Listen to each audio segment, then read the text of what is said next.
Сәлем шебер ханымдар, бүгін сіздермен біз осы сөмкеге астар тігеміз. Ол үшін бізге фермуарымызды жауып, сантиметрлік таспамен сумкамыздың ортамыздан алып, мінеки ортасынан осылай айналым шешіп аламыз. Бізде айналым бұл жерде 37 сантиметр деп айтам. Айналым 37 жазып аламыз. Келесі бізде енді ішіне ішкі өлшемін шешіп аламыз. Ол үшін біз осылай ұстаймыз да, мінеки фермуардың дәл ортасынан қараңыздар. Мінеки мына жерде тартып тұрып ұстаймыз. Дәл ортасынан әкеліп, былай қаратай кішкене қатты ұстаймыз да, айналдырып, мына жердің ортасына дейін әкелеміз. Міне 31, көрдіңіздер ме? Яғни 31, 31 деп алсақ болады. Дәл болады, бізде 31 деп алдық. Енді біз фермуарымызды жауып тастаймыз. Сөмкемізді алып тастап 31 деп жазып аламыз. Фермуарымыз бізде 31 болды. Енді қарамыз, қосымша береміз. Яғни біз айналымға 8 қосымша береміз. Онда бізде болады 45. Ал фермуарға біз береміз 1,5. Оны біз 2-ге көбейтеміз. Сонда бізде 1,5-ді 2-ге көбейтеміз 3. 31-ді 3-ге көбейтеміз, қосамыз, сонда шығады 34. Енді қараңыздар, дәл осы өлшемді біз алғаннан кейін мен мінеки қиып алдым. Менде міне былай қартай 45, былай қартай 34 сантиметр. Дәл қазір мінеки 34 сантиметр. Неге мен мұнда 3 сантиметр 2 көбейтіп қосып бердім? Себебі бұл жерде біз қазір сіздерге көрсетем шет жағысынан. Мына жерде 8 сантиметр неге бердім мен? 8 сантиметрді мен мына біздің енімізді өңдеу үшін, яғни 2 сантиметрді былай қайырып, одан кейін былай қайырып алып, үтіктеп аламыз. Міне мен үтіктеп алдым. Енді біз осы жерден 0,1 миллиметр етіп, мінеки көрініп тұрған шығар, мына шеттен 0,1 миллиметр етіп, машинамен сырып тігіп алатын боламыз. Міне қыздар, мен тігіп алдым, қараңыздар. Қазір мен артық жіптерін қиып тастайын. Енді біздің келесі істейтініміз, ол қазір біз мінеки мына екі тігісімізді бір-біріне қосып, былай мына жақтан біз 5 миллиметр етіп тігеміз. Мінеки 5 миллиметр етіп тіктім. Енді біз аударамыз. Аударамызда мына жақ шеттерден жаңағы біз тіктік қой 5 миллиметр. Дәл осы жерден енді біз қазір 1 сантиметр етіп тағы да сырып тігеміз. Бұл біздің қосқан 1,5 сантиметрлеріміз. Міне дайын болды. Енді қараңыздар, қазір біз сөмкемізді былай ашамыз. Бұрышынан дәл ортасынан осылай тігісімізді қойып аламыз. Енді бұл жерден біз қазір сызғышымызды алып, мына жерде өлшеп алсақ 9 сантиметр. 9-ды 2-ге бөлемізді 4,5 сантиметр етіп, бұл жерден былай 4,5 сантиметр етіп сызып аламыз. Мінеки ұзындығынан 9 сантиметр болу керек. Сырып тігіп аламыз. Екі жағында сөйтеміз.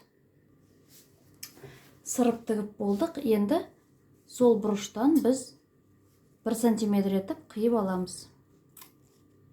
Міне.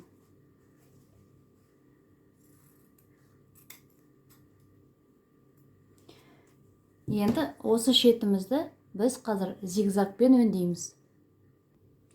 Міне зигзагпен де тіктік. Енді қазір осы астарды фермуарға қондыруды көрсетемін. Қазір артық жіптерін қиып алайын. Мінеки. Ол үшін біз сөмкемізді ашамыз.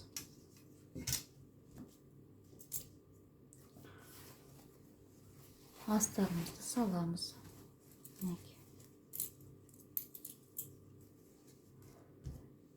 фермуарды біз мононитпен тігеміз. Мононитпен. Ол үшін біз мононитті енемізге сабақтап бір қабатынан ғана аламыз. Кәдімгідей түйшектеп сабақтаймыз.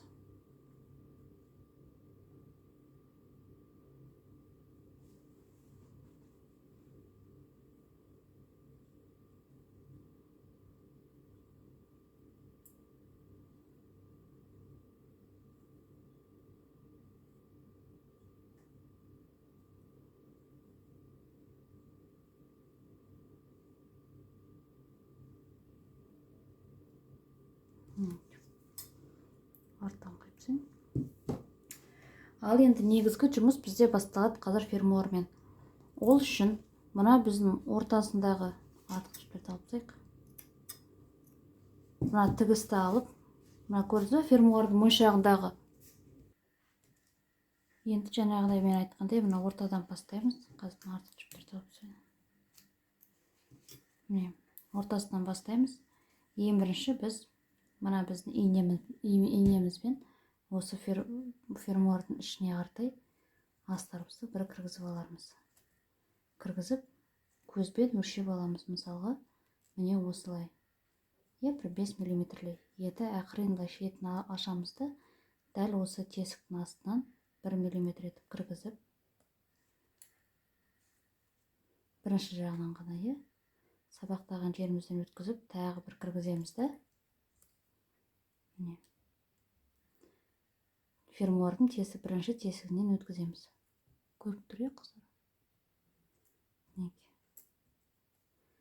Мононитпен жұмыс жасаған кезде өте ақырын жұмыс жасаймыз, себебі мононит нәзік жіп, үзіліп қалуы мүмкін, мына темір үзіп жүруі мүмкін. Сосын қайтадан мінекей біздің астарымызды осы жерге саламыз. Сол тесікті шығарған тесіктен қайтып кіргіземіз де. Мінекей сырт жағынан шығарамыз. Ақырын қараймыз, фермуарымыз ілініп қалмасын моншақтарға. Тартамыз.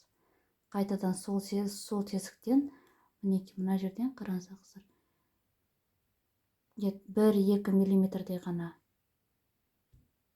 ара қашықтық салып, тағы сол жерден инемізді кіргіземіз.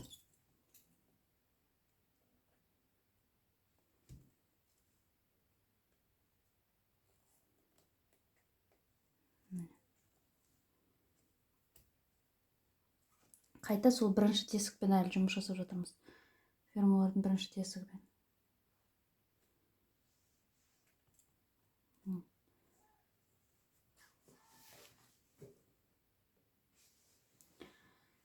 Дәл солай ары қаратай жалғастырамыз.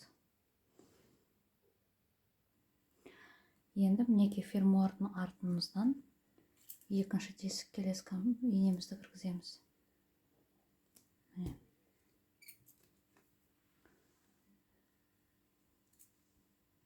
Осылай тартамыз. Тағы да 2-3 мм ара қашықтық саламыз да, ине шамшындардың арасынан тағы сол тесікке қайтадан кіргіземіз. Тағы көрсетейін, қараңыздар. Ал бұл жерге келген кезде міндетті түрде былай бір бүкпе жасау керек. Складка, себебі бұл бұрыш бізде сосын тартып тұрмағандай. Көрдіңіздер ме, мен мына жақта тігіп қойғам. Сол сияқты, мінекей қайтадан мен үшінші тесікке кіргізем.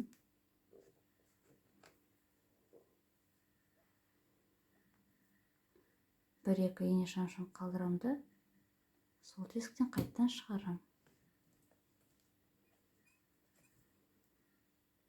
Дәл осылай келесі тесікке кіргізем. Жалғастырамыз.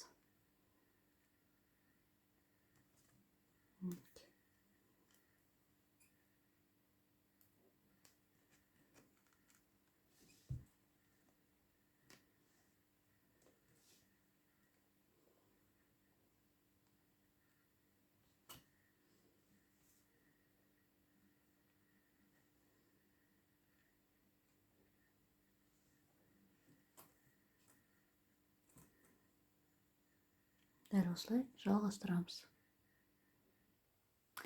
Аяқтаған кезде міне соңғы тесіктен өткізгенде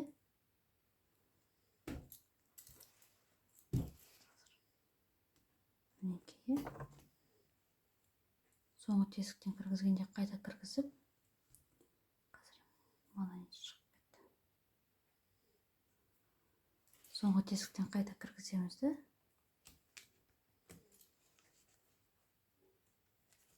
мына жерімізді біз ашып,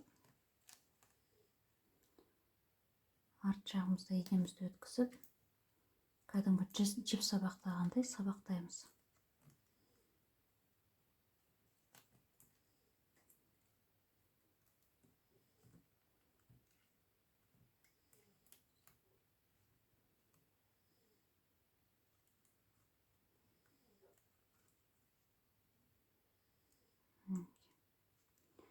Енді инемізбен сол жерден бір-екі рет тағы да шымшып өтеміз. Осылай. Болдық. Инемізді алып тастаймыз. Монолитімізді 5 мм етіп алып қаламыз да. Мына қайшының үшкір емес жағымен, қайшыңыз үшкір болмасын, матаңыз ысырып бүйтіп түзетіп шығамыз. Мінекей болды. Астар дайын. Яғни фермуар сумкамыз да дайын болды деген